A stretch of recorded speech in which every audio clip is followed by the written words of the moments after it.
सावरिया recording studio सोनो।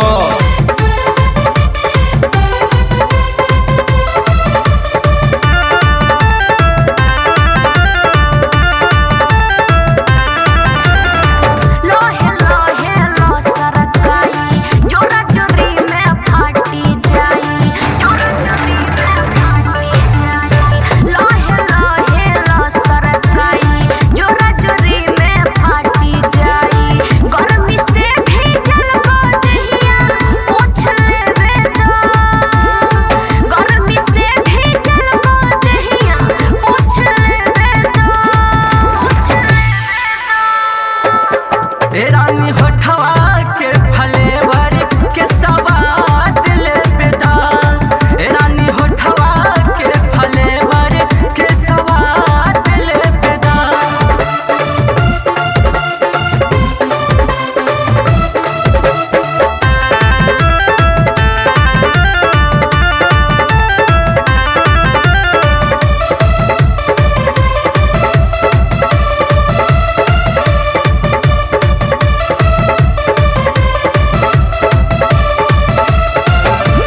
से कबले हिलाई होके ना बर्दास हो।